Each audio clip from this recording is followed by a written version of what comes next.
Brahmamudi serial today episode. అమ్మమ్మ గారు రేవతి దగ్గరికి వచ్చి మాట్లాడుతుంది. రేవతి, నానమ్మ ఎలా ఉన్నావు నానమ్మ, అమ్మ ఎలా ఉంది నానమ్మ అనేసి అడుగుతుంది. అమ్మమ్మ గారు, అందరి కోపం పోగొట్టి నేను మన ఇంటికి తీసుకొని వెళ్తాను అంటుంది. రేవతి, ఈ జన్మకి అమ్మ నన్ను క్షమిస్తుందా అన్న నమ్మకం నాకు లేదు నానమ్మ అంటుంది. నానమ్మ, కానీ మీ అమ్మ నిన్ను క్షమిస్తుందని నమ్మకం నాకుంది అంటుంది. రేవతి వాళ్ళ నానమ్మ డబ్బు ఇస్తుంది. రేవతి, వద్దు నానమ్మ అంటుంది. రేవతి, నాకు మీ అందరి ప్రేమలే కావాలి, డబ్బు వద్దు నానమ్మ, నాకు ఏ కష్టం లేకుండా మా ఆయన చూసుకుంటున్నాడు అంటుంది. రేవతి, నా కొడుకు గురించి, వాడికి అమ్మమ్మ ఉంది, తాతయ్య ఉన్నాడు, ఒక పెద్ద కుటుంబం అని తెలిస్తే వాడు చాలా సంతోషిస్తాడు నానమ్మ అని చెబుతుంది.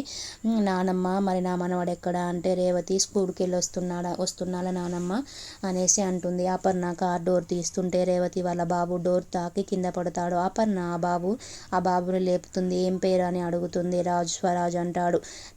అపర్ణ, నా కొడుకు పేరు కూడా రాజు స్వరాజే అంటుంది. బాబుకి ఐస్ క్రీమ్స్ కొనిస్తుంది. బాబు అపర్ణ మంచి ఫ్రెండ్స్ అవుతారు. రేవంతి నానమ్మ మాట్లాడుకుంటే రాజు కావ్య ఇద్దరు వస్తారు. రాజు, అక్క డోర్ తీ అని అడుగుతాడు. అమ్మమ్మ గారు, రాజు కావ్య వచ్చినట్టున్నారు అని అమ్మమ్మ గారు లోపలికి వెళ్ళి దాచుకుంటుంది. రేవతి, ఏంటి ఇలా వచ్చారు అంటుంది. కావ్య, ఒక అడ్రస్ కోసం వచ్చామక్క అంటుంది. పోలీస్ చెల్లి, మీకు తెలుసు కదా ఎవరో కావాలని లంచం తీసుకున్నట్టు ఏసీబీ వాళ్ళకి దొరికేలా ప్లాన్ చేశారు. ఎవరో శ్రీనంట, బస్తీలో ఉంటాడంట, మీకు తెలుసా అని అడుగుతుంది. రేవతి, అప్పుడు మీరు వచ్చినప్పుడు మీతో మాట్లాడాడు కదా కావ్య, అతనే శ్రీను అంటే అని శ్రీను వాళ్ళ ఇంటికి తీసుకొని వెళ్తుంది రేవతి.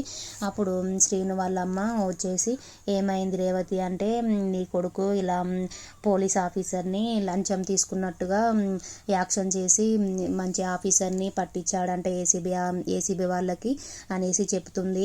శ్రీను వాళ్ళ అమ్మ శ్రీనుకి ఫోన్ చేసి, ఎక్కడున్నావు నాన్న శ్రీను అంటే, యామిని వాళ్ళ మనిషి ఎత్తి మేము మీ అబ్బాయిని కిడ్నాప్ చేశామనేసి అంటుంది.